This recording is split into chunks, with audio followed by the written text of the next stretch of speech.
Hello दोस्तों, कैसे हैं आप सब? उम्मीद करती हूँ आप बहुत अच्छे होंगे। आज की इस वीडियो में बात करेंगे वर्क फ्रॉम होम जॉब पर। कंपनी है अमेज़न। यहाँ पर बम्पर भर्तियाँ निकली हुई हैं अलग-अलग स्टेट्स के लिए। पूरी वीडियो को एंड तक ज़रूर से देखना, आपको सारी बात तभी समझ आ पाएगी कि किस स्टेट के लिए किस तरह के रूल रहते हैं। वीडियो को एंड तक ज़रूर देखना, जिससे आपको सारे पॉइंट्स अच्छे से क्लियर हो सके। सारा कुछ बताऊंगी कि इंटरव्यू प्रोसेस कैसा रहता है और इंटरव्यू आपका क्लियर हो इसके लिए कैसी टिप्स रहती हैं जिसका आपको इस्तेमाल करना चाहिए। तो ये अमेज़न की वर्क फ्रॉम होम जॉब है। ये एक ड्रीम जॉब रहती है लोगों की, हमेशा उनको रहता है कि हमें अमेज़न में जॉब मिल जाए, क्योंकि इसके बहुत सारे बेनिफिट होते हैं। नंबर 1 पे वर्क फ्रॉम होम है और सैलरी बहुत ज़्यादा अच्छी होती है और बहुत सारे अलग से बेनिफिट्स भी आपको मिलते हैं। और वर्क फ्रॉम होम सेटअप आपको देखने को मिलता है जिसमें कि लैपटॉप और इक्विपमेंट्स आपको कंपनी प्रोवाइड करवाती है। बस आपके पास एक क्वाइट रूम होना चाहिए, शांत वातावरण होना चाहिए जहाँ पर बैठकर आपने काम करना है। तो ये बहुत लोगों की ड्रीम जॉब रहती है और वैकेंसीज भी बम्पर निकली हैं, बहुत सारी हैं, बहुत सारी स्टेट्स के लिए है। तो ज़रूर से ही इसको अप्लाई ज़रूर करके देखें, हो सकता है आपका काम बन जाए। यानी आपने कई बार अप्लाई किया होगा अमेज़न की जॉब के लिए, लेकिन अभी तक अगर आपका काम नहीं बना तो ज़रूर से इसको भी अप्लाई करके देखें। अप्लाई ज़रूर करें, हो सकता है आपका काम बन जाए। तो इसको अच्छे से समझते हैं। ये अमेज़न की वर्क फ्रॉम होम जॉब है, कस्टमर सर्विस एसोसिएट की।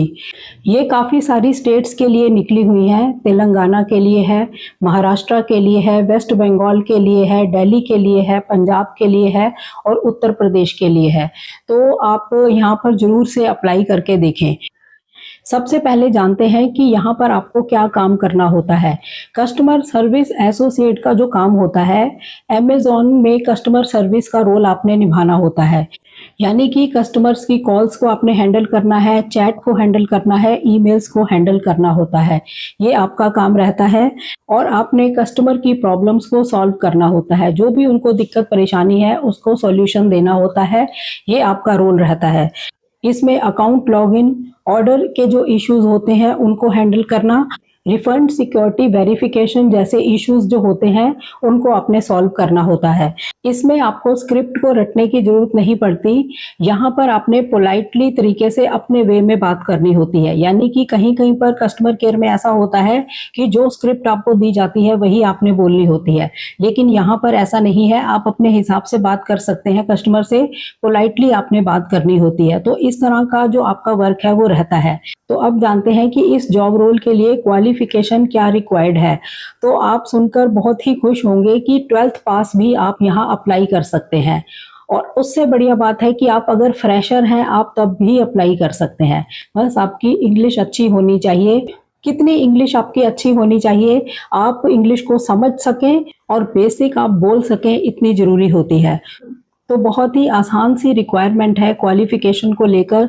तो ज़रूर से ही इसको अप्लाई करके देखें, हो सकता है आपका काम बन जाए, क्योंकि वैकेंसीज बहुत ज़्यादा निकली हुई हैं। ठीक है, अब बात करते हैं यहाँ पर सैलरी और बेनिफिट्स की कि ये कैसा रहेगा। तो सैलरी यहाँ पर बहुत ही बढ़िया रहने वाली है। अप्रॉक्सीमेटली मैं आपको आइडिया दे रही हूँ, वैसे उन्होंने ऑफिशियल पेज के ऊपर मेंशन खुद ही कर रखा है। वो आप जब लिंक पर क्लिक करेंगे आप सब कुछ खुद भी पढ़ लेना। तो अप्रॉक्सीमेटली 27,000 रुपये पर मंथ से लेकर 38,000 पर मंथ तक आपकी सैलरी हो सकती है। इसमें आपको मेडिकल इंश्योरेंस मिलेगी, इंटरनेट के अलाउंस आपको मिलते हैं, 1100 रुपीज़ मील के अलाउंस आपको मिलते हैं और नाइट शिफ्ट के लिए एक्स्ट्रा आपको पे किया जाता है। तो सैलरी के अलावा अमेज़न से जो आपको अलग से बेनिफिट्स मिलते हैं वो भी बहुत ही यहाँ पर बढ़िया रहते हैं। आपको लैपटॉप और इक्विपमेंट्स हैं जो यूज़ करने हैं आपने काम के लिए, वो कंपनी प्रोवाइड करवाएगी। वो सब कुछ अमेज़न आपको प्रोवाइड करवाता है। अब जानते हैं कि इसके वर्क टाइमिंग क्या रहेंगे। 5 डेज वीक होती है ये जॉब, 2 ऑफ्स आपको मिलते हैं, लेकिन रोटेशनल शिफ्ट होती हैं, यानी कि शिफ्ट आपकी चेंज होती रहती है। इसमें आपको डे प्लस नाइट शिफ्ट दोनों देखने को मिलेंगी, यानी कि आपकी शिफ्ट कभी डे की होगी, कभी नाइट की होगी। ठीक है, कभी कभी आपको वीकेंड पर भी काम करने को मिल सकता है, तो लेकिन उसके लिए कंपनी आपको एक्स्ट्रा पे करती है। अब जानते हैं कि वर्क फ्रॉम होम के लिए रिक्वायरमेंट क्या रहती है। लैपटॉप कंपनी देगी, जो इक्विपमेंट यूज होने हैं वो कंपनी देगी, इंटरनेट अलाउंस आपको मिलेगा, लेकिन आपके पास क्या होना चाहिए, एक क्वाइट रूम होना चाहिए, बिल्कुल शांत वातावरण जहां पर आप बैठकर काम कर सकें, यानी कि शोर नहीं होना चाहिए। और आपके पास ब्रॉडबैंड इंटरनेट कनेक्शन होना चाहिए, आपके पास अर्थनेट केबल वाला कनेक्शन होना चाहिए। वाईफाई कनेक्शन यहाँ पर अलाउड नहीं है, इस बात का आपने ध्यान रखना है। इसकी जो स्पीड है 100 Mbps डाउनलोड होनी चाहिए और 20 Mbps जो है वो अपलोड की स्पीड होनी चाहिए, यानी इतनी स्पीड चाहिए आपके पास। ठीक है, अलाउंस आपको कंपनी इसके देती है, यानी कि चार्ज वो पे करती है पर मंथ। ठीक है, अब जानते हैं कि यहाँ पर इंटरव्यू का प्रोसेस कैसा रहता है। तो वीडियो के डिस्क्रिप्शन में जो लिंक होगा आपने उस पर क्लिक करना है और आप उसमें से देखेंगे कौन सी जॉब के लिए आपने अप्लाई करना है, यानी अलग अलग स्टेट्स के लिए वो दिखाएगा, जैसे तेलंगाना के लिए, उत्तर प्रदेश के लिए, दिल्ली के लिए, पंजाब के लिए, वेस्ट बंगाल के लिए, महाराष्ट्र के लिए, इस तरह से अलग अलग स्टेट्स का आपको दिखाएगा। जिस भी स्टेट से आप हैं आप वहां पर अप्लाई करेंगे तो वहां पर आपको टेंटेटिव डेट आपको देखने को मिलेगी।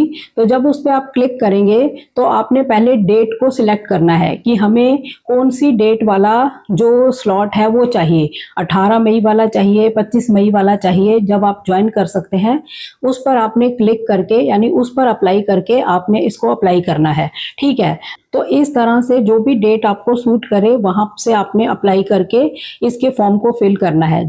तो जब भी आपको यहाँ पर अप्लाई करना है तब आपको 1 घंटे का टाइम निकाल कर यहाँ बैठना चाहिए, क्योंकि आपको इतना टाइम आराम से लग जाता है। ठीक है, वीडियो की डिस्क्रिप्शन में जो लिंक है आपने वहां क्लिक किया, आपने डिटेल पढ़ी, जिस डेट के लिए करना है वहां के लिए आपने अप्लाई किया। तब आपका पहले नंबर पे ऑनलाइन असेसमेंट टेस्ट होगा, जिसमें आपका इंग्लिश टेस्ट होता है, इंग्लिश को चेक किया जाता है। कस्टमर हैंडलिंग से रिलेटेड आपसे क्वेश्चन पूछे जाते हैं, यानी कि कोई गुस्से वाला कस्टमर है, कोई जिद्दी टाइप कस्टमर है, तो आप उसको कैसे हैंडल करेंगे।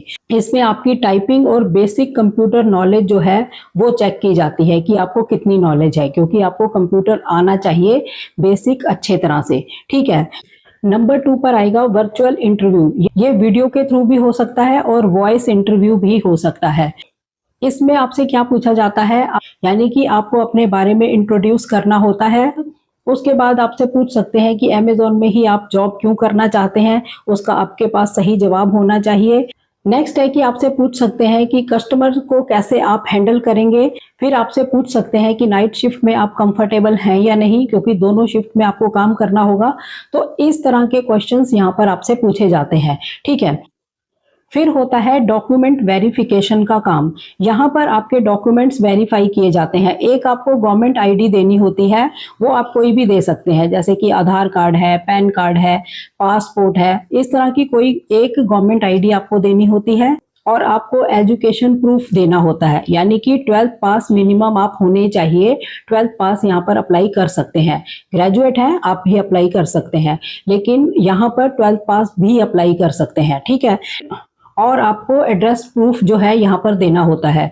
तो ये डॉक्यूमेंट्स होते हैं जो लगते हैं यहाँ पर, इसकी वेरिफिकेशन अमेज़न करता है। ठीक है, फिर नेक्स्ट होता है ट्रेनिंग्स एंड ज्वाइनिंग्स, यानी कि अगर आपकी सिलेक्शन हो जाती है, ये सारा इंटरव्यू प्रोसेस जो हुआ है इसमें अगर आप सिलेक्ट हो जाते हैं तब आपको ट्रेनिंग्स के लिए बोला जाता है और ज्वाइनिंग डेट आपको बताई जाती है। ठीक है, तो यही प्रोसेस रहता है। बहुत इजी ही प्रोसेस होता है, लेकिन थोड़ा सा आपको ध्यान से यहाँ पर इसको आंसर करना होता है, यानी कि सही सटीक जवाब आपको देने होते हैं, ज़्यादा नहीं बोलना होता। जितनी बात पूछी है उतना ही आपने जवाब देना होता है और बिल्कुल करेक्ट आंसर देना होता है।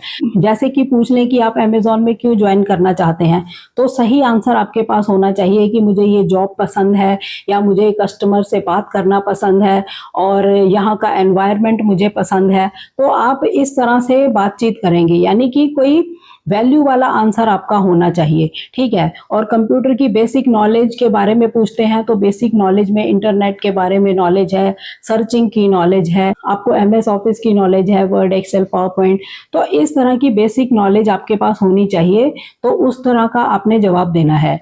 अपने आप को जब इंट्रोड्यूस कराते हैं तब आपने अपना नाम बताना है, क्वालिफिकेशन बतानी है, फ्रेशर है तो वो बताना है, एक्सपीरियंस है तो वो बताना है, यानी कि तरीके से आपने जवाब देना होता है, ठीक है। यहाँ पर जो इंग्लिश होती है वो आपको उनकी बात समझ आए और आप इतनी बात बोल पाए कि दूसरों को बात समझ आ पाए, इतनी इंग्लिश यहाँ पर जरूरी होती है, ठीक है। अब बात करते हैं कि इंटरव्यू को क्लियर करने के लिए टिप्स क्या हो सकती हैं। नंबर 1 पर इंग्लिश में जो सिंपल सेंटेंस होते हैं उसकी आपको प्रैक्टिस करनी चाहिए, ये ज़रूरी होता है। नेक्स्ट है आप बिल्कुल काम रहें और पोलाइटली टोन में बातचीत करें, इस तरह की आपको प्रैक्टिस करनी चाहिए। नेक्स्ट है कि आपको कॉन्फिडेंस दिखाना यहाँ पर आना चाहिए। कॉन्फिडेंस इंटरव्यू के टाइम पे बहुत ज़्यादा मैटर करता है, तो कॉन्फिडेंस आप शो कर पाएँ कि मैं कोई भी चीज़ है उसको जल्दी सीख कर उसको अप्लाई कर सकती हूँ या कर सकता हूँ, इस तरह का कॉन्फिडेंस आपका दिखना चाहिए, तो इसकी प्रैक्टिस भी आपको करनी चाहिए। नेक्स्ट है कंप्यूटर की बेसिक नॉलेज आपको हर हाल में होनी चाहिए और कोई इसके बारे में पूछे तो आप उसका आंसर कर पाएं, तो इसकी प्रैक्टिस आपको करनी चाहिए। नेक्स्ट है इंटरनेट स्टेबल कनेक्शन आपके पास होना चाहिए। नेक्स्ट है इंटरव्यू के टाइम पे जो बैकग्राउंड है वो बिल्कुल क्लीन होनी चाहिए और बिल्कुल क्वाइट होनी चाहिए, इस बात का आपने ध्यान रखना होता है। तो कुछ ये इंपॉर्टेंट टिप्स हैं, इनको जरूर ही फॉलो करें जब आप ऐसा कोई इंटरव्यू देना चाहते हैं, ठीक है। और अगर अभी आप इसको नहीं दे रहे तो इसकी प्रैक्टिस करना स्टार्ट करें ताकि नेक्स्ट टाइम फिर वैकेंसी निकले तब आप इसको आराम से कर पाएं, ठीक है। अब समझते हैं स्टेट वाइज वैकेंसीज का क्या मतलब होता है। तो जैसे इस टाइम जो वैकेंसीज निकली हुई हैं, तेलंगाना के लिए निकली है, महाराष्ट्र के लिए निकली है, वेस्ट बंगाल के लिए, पंजाब के लिए, दिल्ली के लिए, उत्तर प्रदेश के लिए, तो इसका क्या मतलब है। इसका मतलब सीधा है कि जिस स्टेट के लिए ये वैकेंसीज निकली हैं उधर के ही कैंडिडेट्स को प्रेफरेंस दिया जाता है, क्योंकि उनके डॉक्यूमेंट्स वहां के चेक किए जाते हैं, ठीक है। ये मेन बात है। जैसे कि दिल्ली के लिए कोई अप्लाई कर रहा है तो फिर वो दिल्ली का रहने वाला होना चाहिए, उसके डॉक्यूमेंट्स वेरीफाई होंगे, इस बात का आपने ध्यान रखना है। यानी कि जिस भी स्टेट के लिए आप अप्लाई करते हैं आप उसी स्टेट में रहते हुए होने चाहिए, क्योंकि डॉक्यूमेंट जो है वो चेक करते हैं, ये मेन बात है। यानी कि इसका सीधा मतलब है कि इंडिया से कोई भी पर्सन जो है अगर अप्लाई करना चाहता है वो तभी अप्लाई कर पाएगा जब उस स्टेट के अंदर ओपनिंग्स होंगी।